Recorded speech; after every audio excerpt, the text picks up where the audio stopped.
टूटे सेट पर फिल्माए 3 गाने, तीनों बन गए आइकॉनिक सॉन्ग, तीनों फिल्में निकली सुपरहिट, तरसता रहा मन।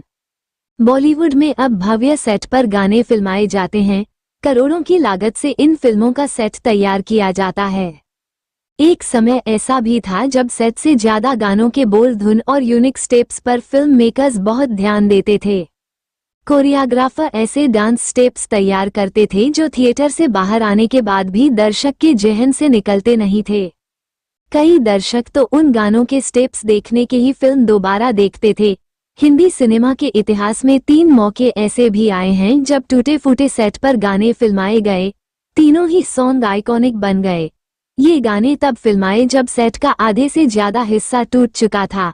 दिलचस्प बात यह है कि तीनों ही गाने आइकॉनिक बन गए, दर्शकों के दिल दिमाग पर अपनी अमिट छाप छोड़ गए। तीनों ही फिल्मों ने बॉक्स ऑफिस पर इतिहास रच दिया। ये आइकॉनिक सॉन्ग कौन से थे और ये फिल्में कौन सी थीं, आइए जानते हैं। वैसे तो भव्य सेट पर ही हर डायरेक्टर प्रोड्यूसर गाने फिल्माने की इच्छा रखते हैं। कई बार यह इच्छा पूरी हो पाती है और कई बार अधूरी रह जाती है। कई बार डेडलाइन की मजबूरी के चलते सेट तोड़ना पड़ता है। ऐसे में फिल्मों के कई सीन गाने उसी हाल में फिल्माने पड़ते हैं। बॉलीवुड में 3 मौकों पर ऐसा ही नजारा देखने को मिला। टूटे फूटे सेट पर गाने फिल्माए गए, ये तीनों ही गाने आइकॉनिक बन गए। तीनों ही फिल्में बॉक्स ऑफिस पर सुपरहिट रहीं। ये 3 फिल्में थीं डॉन, नगीना और तेजाब। ये तीनों ही फिल्में 10 साल के अंतराल में पर्दे पर आई थीं। आइए जानते हैं इन तीनों फिल्मों के उन आइकॉनिक सॉन्ग को जिन्हें टूटे फूटे सेट पर फिल्माया गया था। सबसे पहले बात करते हैं 12 मई 1978 को रिलीज हुई Amitabh Bachchan Zeenat Aman starrer film don की। डॉन फिल्म का एक गाना खाई के पान बनारस वाला आइकॉनिक सॉन्ग माना जाता है। डायरेक्टर चंद्रा बरोट का हाथ तंग था, ऐसे में उन्होंने इस गाने को एक तबेले में शूट किया। गीतकार समीर के पिता अनजान ने ये गाना लिखा था। अनजान बनारस के ही रहने वाले थे। इस गाने में तबेला, भैंस, गोबर सब नजर आता है। दर्शकों कभी इस गाने के पीछे को असलियत को नहीं समझ पाए। गीतकार समीर ने अपने एक इंटरव्यू में पूरा किस्सा सुनाया था। समीर ने कहा था, ये गाना तो फिल्म में होना ही नहीं था। आज भी जब अमिताभ बच्चन का नाम आता है तो मेरे पिता का नाम आता है। मैं किशोर कुमार को देखने के लिए स्टूडियो पर गया था। लुंगी और पैर में चप्पल डाले आए थे। उन्होंने भन का रंग जमा हो चकाचक शेर सुनते ही कलम रख दी थी। कहा था कि चकाचक क्या है। शेर खत्म हुआ और मुखड़ा आया, खाई के पान बनारस वाला। इस पर उन्होंने कहा कि वो खा के गाएंगे। मेरे पिता ने उन्हें मतलब समझाया। पैसे ना होने की वजह से यह गाना तबेले में फिल्माया गया था। डॉन फिल्म का निर्देशन चंद्रा बरोट ने किया था। फिल्म के प्रोड्यूसर नरिमन ईरानी थे। स्टोरी सलीम जावेद ने लिखी थी। म्यूजिक कल्याण जी आनंद जी का था।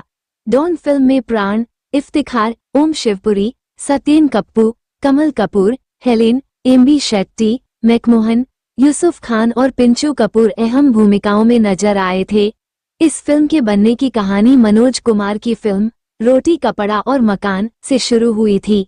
इस फिल्म के प्रोड्यूसर नरिमन ईरानी 70 के दशक के बड़े कैमरामैन थे।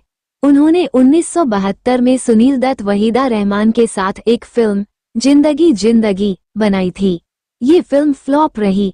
ईरानी पर 12 लाख का कर्जा हो गया। रोटी कपड़ा और मकान के सेट पर अमिताभ बच्चन, जीनत अमान और प्राण ने उन्हें एक और फिल्म बनाने का सुझाव दिया। साथ ही उनकी अगली फिल्म में फ्री में काम करने का भी वादा किया। नरिमन ईरानी स्क्रिप्ट राइटर जोड़ी सलीम जावेद के पास पहुंचे। डॉन फिल्म की रिजेक्टेड स्क्रिप्ट पर काम शुरू किया। डायरेक्शन का जिम्मा चंद्रा बरोट ने लिया। फिल्म की शूटिंग 1974 में शुरू हुई। जब फिल्म आधी शूट हुई तब नरिमन ईरानी का सेट पर एक्सीडेंट हो जाने से निधन हो गया। डायरेक्टर चंद्रा बरोट ने फिल्म को पूरा करने के लिए अपनी बहन से 40,000 का कर्जा लिया। डॉन फिल्म ने 7.2 करोड़ का वर्ल्ड वाइड कलेक्शन किया था।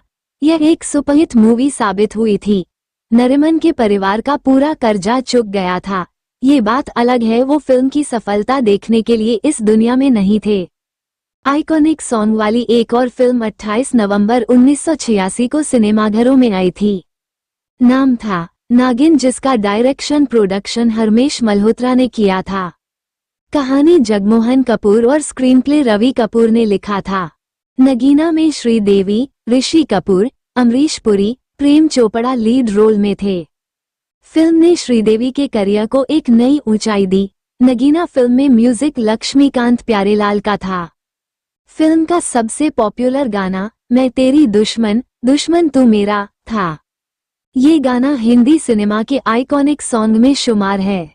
ये सॉन्ग आज भी शादी विवाह पार्टी फंक्शन में डीजे पर सुनाई दे जाता है।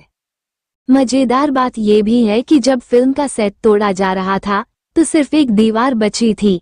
उसी समय ये गाना फिल्माया गया था। इस आइकॉनिक सॉन्ग को अगर आप गौर से देखेंगे तो पाएंगे कि श्रीदेवी का पूरा पोर्शन एक छोटी सी जगह पर फिल्माया गया है। सबसे ज्यादा दिलचस्प बात यह है कि यह सॉन्ग 1983 में अफगानिस्तान में आई एक फिल्म की फोक ट्यून से इंस्पायर्ड था। अफगानिस्तान के संगीतकार बहाउद्दीन ने तंबूर पर यह धुन बजाई थी। तबले पर उनके साथ गुलाम सफी थे। गद्दार, पत्थर और पायल जैसी फिल्में बनाने वाले डायरेक्टर हरमेश मल्होत्रा ने अपना करियर 1969 में बेटी फिल्म से शुरू किया था। शत्रुघ्न सिन्हा और श्रीदेवी स्टारर उनकी एक फिल्म शेरनी बीच में बंद हो गई थी। इसके प्रोड्यूसर शत्रुघ्न सिन्हा के सेक्रेटरी पवन कुमार थे। इसी बीच नगीना की स्क्रिप्ट हरमेश मल्होत्रा के हाथ लगी। श्रीदेवी की मां पहली ही नजर में समझ गई थी कि फिल्म की नायिका प्रधान थी। उन्होंने श्रीदेवी की दिल से यह फिल्म करने की सलाह दी। ऋषि कपूर श्रीदेवी के साथ की यह पहली फिल्म थी। श्रीदेवी सेट पर किसी से ज्यादा बात नहीं करती थी। उन दिनों वो हिंदी भी नहीं जानती थीं। 2 करोड़ के बजट में बनी नगीना ने करीब 13 करोड़ का वर्ल्ड वाइड कलेक्शन किया था। यह एक सुपरहिट फिल्म साबित हुई थी। इस लिस्ट में तीसरा नाम 1986 में आए डायरेक्टर एन चंद्रा की फिल्म तेजाब का है। एन चंद्रा ने ये फिल्म 1984 में आई एक American movie streets of fire से इंस्पायर्ड होकर बनाई थी। 11 नवंबर 1988 को रिलीज तेजाब फिल्म के आइकॉनिक सॉन्ग 1 2 3 ने इतिहास रच दिया था। इस गाने ने माधुरी दीक्षित को रातों रात स्टार बना दिया। गाने को अलका याग्निक ने बहुत ही खूबसूरत अंदाज में गाया था। गाना लक्ष्मीकांत प्यारेलाल ने तैयार किया था। मजेदार बात यह है कि यह आइकॉनिक सॉन्ग भी टूटे फूटे सेट पर फिल्माया गया था। हाल ही में रेडियो नशा को दिए एक इंटरव्यू माधुरी दीक्षित ने ये दिलचस्प खुलासा किया है। उन्होंने बताया, ये गाना जब रिकॉर्ड हुआ और हमने सुना तो अच्छा नहीं लगा। सिर्फ नंबर थे। जब पूरा गाना सुना तो समझ आया कि कैसे जावेद अख्तर ने लिखे हैं। लड़की प्रेमी के इंतजार में दिन गिन रही है। सरोज खान ने कहा था कि पहली बार बॉलीवुड डांस करना पड़ेगा। मैं सेट पर पहुंची। पूरे दिन रिहर्सल चलता रहा। कस्ट्यूम तो लास्ट मिनट पर आई थी। शूटिंग का अंतिम दिन था। सेट तोड़ा जाने लगा था। मैं रात को 3 बजे डायरेक्टर एन चंद्रा से कहा कि बहुत थक गई हूँ। सेट का 80% हिस्सा टूट चुका था। रात 4 बजे से सुबह 10 बजे तक शूटिंग चली। जो रैंप वॉकिंग दिखाई देती है वही बची थी। ऐसे वो आइकॉनिक सॉन्ग बना। 1 2 3 गाने से जुड़ा एक किस्सा और भी दिलचस्प है। दूरदर्शन शेषाद्री को दिए इंटरव्यू में चंकी पांड्या ने बताया था कि वो संगीतकार लक्ष्मीकांत की पत्नी का बर्थडे में शामिल होने के लिए फिल्मकार प्रहलाद निहलानी के साथ पहुंचे थे। लक्ष्मीकांत उन दिनों तेजाब के लिए म्यूजिक तैयार कर रहे थे। उन्होंने एक फेमस मराठी सॉन्ग पोपट माझा हाय मीठू मीठू बोले हाय का हिंदी वर्जन तेजाब के लिए तैयार किया था। हमने उन्हें बताया कि इस मराठी गाने का हिंदी वर्जन पाप की दुनिया में संगीतकार बप्पी लहरी बना चुके हैं। इतना सुनते ही लक्ष्मीकांत उदास हो गए। फिर उन्होंने नई धुन बनाई। गाने के डमी बोल 1 2 3 बोले थे। जावेद अख्तर ने इसी पर गाना लिख दिया था। इसी गाने ने माधुरी दीक्षित की किस्मत रातों रात चमका दी।